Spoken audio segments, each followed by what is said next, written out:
Yo, yo, yo, Panther back at it again with another video, and you already know what time it is. We got some early gameplay footage of Toppo, God of Destruction. Shout out Bandai once again for sending me out these videos and information, but a few things I do want to say before I roll out the video here is thank you for the views and likes on my previous videos, much appreciated. And they did send out this information early, so I am kind of late, but without wasting more of your guys' time, let's roll out the video. I've made up my mind.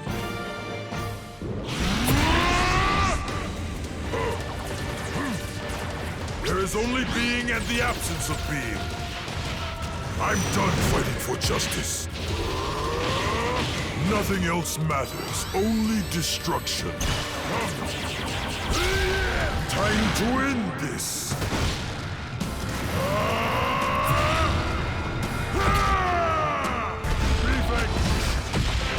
Witness the power of destruction.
Wow, there you go, guys. God of Destruction Toppo in-game footage, but same format as always. I'm gonna give my take and analysis of the whole kit, quick breakdown for you guys, and let's get started. Alright, so the first two things we have here, I'm gonna put them together since they go hand in hand, is the passive and basic skill. Starting with the passive is that he can apply a debuff onto the enemy, which is called Mark of Destruction, and the longer you're in hand-to-hand combat or basic attack combat, it puts more stacks of that debuff onto the enemy. And this is where we get into the basic skill of what the debuff actually does. So what it actually does is shortens the cooldowns of your ability, excluding ultimates because that would be busted, of course. But the more stacks onto the enemy, the more cooldown rate you get on Toppo, which is very nice. He seems just to be an all-out full DPS character, but one thing to note here is that he does get a faster cooldown when it's an enemy hero.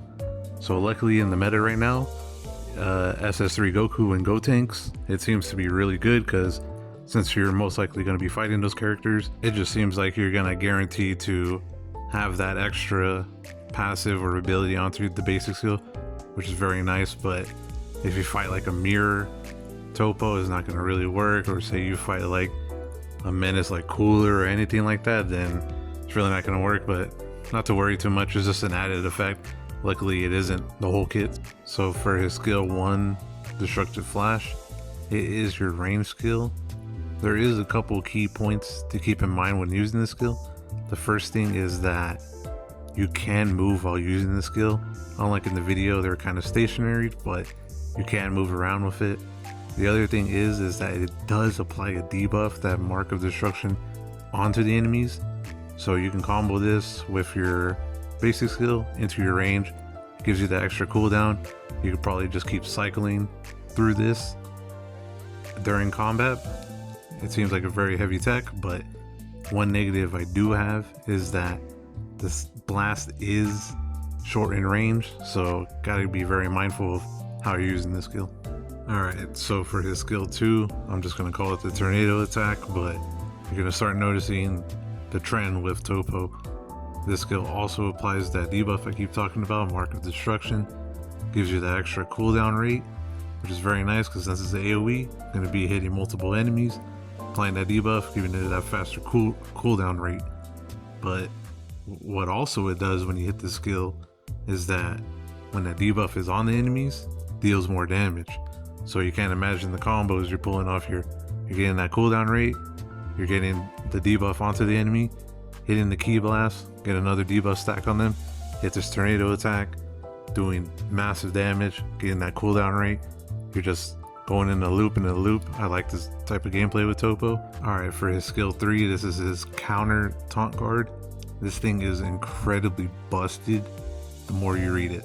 So quickly going over it, Toppo puts up a stance.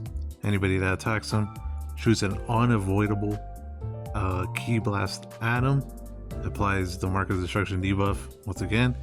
But one thing I do want to say is it says unavoidable.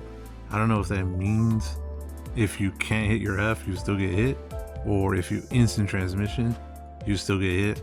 But we'll see once he's in game.